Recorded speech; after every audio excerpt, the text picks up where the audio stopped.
Радиото со вас, Александар Спасовски. Први вечерни вести, добро вечер, ви благодарам што сте со нас. Директорот на Путско Петрол Асмир Јаховски од вечерва е во истражниот затвор Шутка, откако кривичниот суд ја прифати жалбата на обвинителството и домашниот му го замени со ефективен притвор.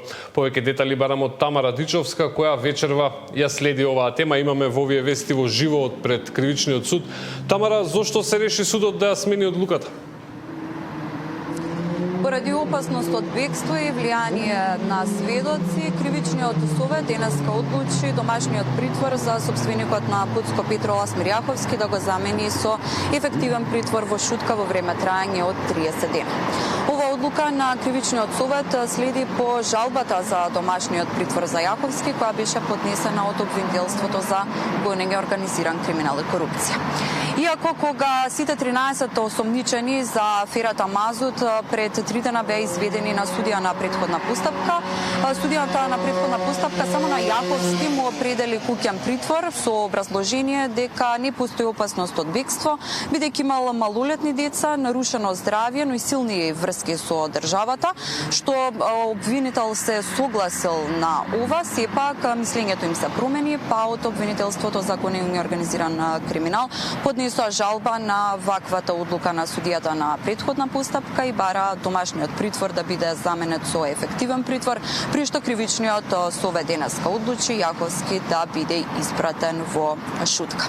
Ние поразговаравме и со директорот на затворот Скопје Бобан Утковски, кој што ни потврди дека Јаховски веќе е сместен во притворското оделение на затворот. Но поразговаравме и со адвокатот на Јаховски, кој што кажа дека ќе се жали до апелациониот суд за ова одлука на кривичниот совет Јаховски од домашен притвор да биде пратен во ефективен притвор во затворот Шутка. Инаку за акцијата Мазут осомничени се 13 лица, веќе во притвор се и бизнисменот Радко Капушевски, поранешниот директор на ЕСМ Адријан Мучу, уште еден осомничен, денеска во притворот во затворот Шутка им се придружи Јаховски.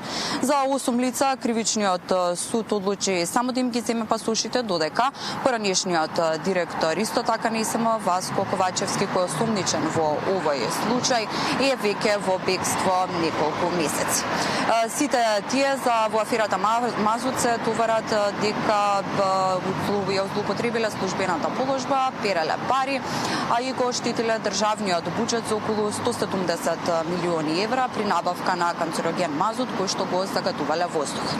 Освен за овие кривични дела, истрагата треба да покаже, доколку се обезбедат докази, дали ќе одговараат и за новото кривично дело во кривичниот законник екоцид, до кое е едно од најтешките кривични дела, а максималната казна достигнува и до доживотен затвор.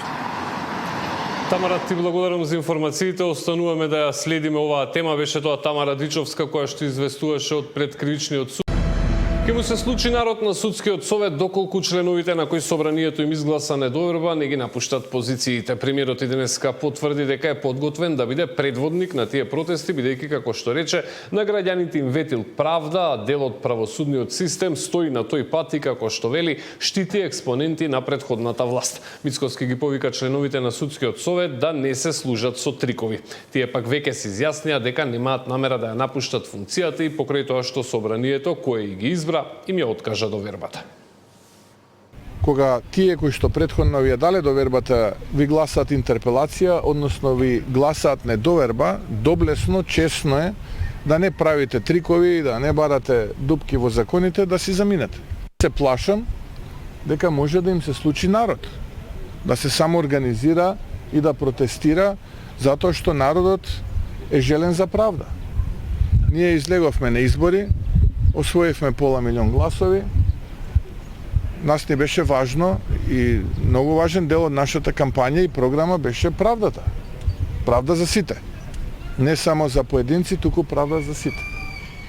И во име на тоа имам чувство дека доколку дојде до ваква ескалација и излезе народ да протестира, дека тој може да биде Уставните судии денеска тврдат дека тие не може да бидат отповикани од собранието низ процес на интерпелација.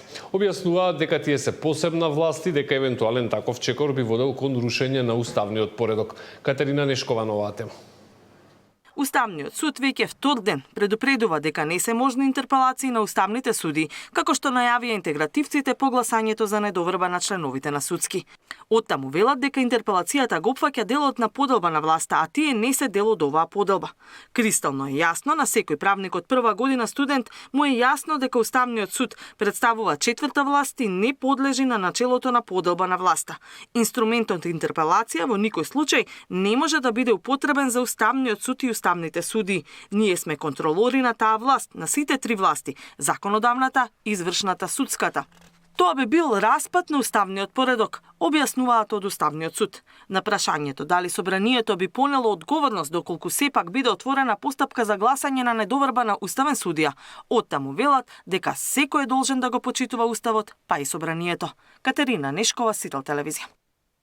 А најавите од ДУИ за интерпелација се чини се само дел од проблемите на Уставниот суд, имајќи предвид дека интегративците се закануваат со дестабилизација во пресрет на одлуката за законот за јазиците. Уставен веќе идната недела на 20 март има закажано подготвителна седница, од ДУИ обвинуваат за уривање на темелите на Охридскиот рамковен договор. За првиот човек на Уставен однесувањето на ДУИ е политичко дивјештво. Домашни и странски експерти следната недела ќе дадат своje мислење за оспорената уставност на законот за јазиците пред Уставниот суд. На подготвителната седница закажана за 20 март и Венецијанската комисија преку подпредседателот Мартин Кујер ќе образложи пријателско мислење, а во Скопје доаѓа и Артур Скучс, судија од Европскиот суд за човекови права со осврт за малцинските права во слични случаи. Досега е потврдено и присуството на 13 македонски професори, правници и актуелни и поранешни суди кои ќе дадат својата експертиза. Председателот на Уставен вели дека не сакаат да ги разобедуваат политичарите, туку да им укажат на граѓаните за манипулациите кои се прават. Во пресрет на подготвителната седница, ДУИ кои со поставување шатори пред Уставен го бранеа законот минатата година, сега повторно најавуваат тензија ако биде донесена било каква одлука. Секој обид за оспорување на законот за употреба на јазиците е обид за оспорување на Охридскиот договор и уставниот поредок на Македонија. Им упатуваме апел на сите државни институции и меѓународни фактори да не дозволат зимата да се лизне во патот на ревизионизмот, кој може да доведе до длабока политичка и институционална криза со непредвидливи последици. ДУИ со сите демократски средства ќе го брани законот за употреба на јазиците и нема да дозволи враќање назад. Костадиновски пак вели, шатурите не поколебаа да одлучуваме. Им порача на ДУИ дека ова се тешки зборови за манипулација. Заканите од мала речица ги нарече политичко дивјаштво, ширење лаги и невистини.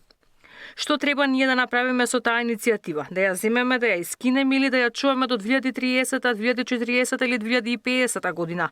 Што треба да направиме кога имаме јасно определени надлежности и должности?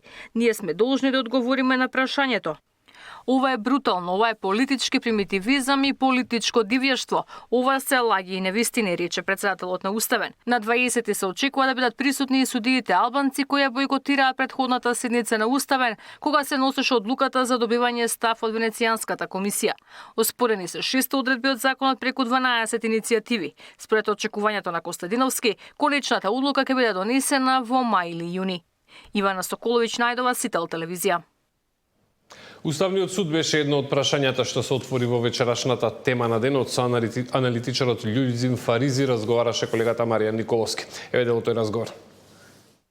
Овие политички теми повеќе им иде на корист на ДУИ на Блен, бидејќи тие уште се замарат со минатото, 20 години само за јазикот зборуват, за знамето, за некои работи кои веќе се во изминатото. Овие иницијативи биле во Уставниот суд поднесени пред 5 години, пред 6 години. Истите судии биле во состав, истиот состав долго време го имаме. Јас мислам дека тоа е покренато и мислам дека одредени, не сите, но одредени судии таму кои што се политички поставени, јас мислам дека го имат кренато. Знаеш зашто? Јас мислам дека една за секогаш Уставниот суд треба да ги отвори тие поднесоци, да дебатира, да ги отфрли и еден за секогаш да се затворат тие отворени прашања кои повеќе прават политичка магла и немаме корист реално од тоа.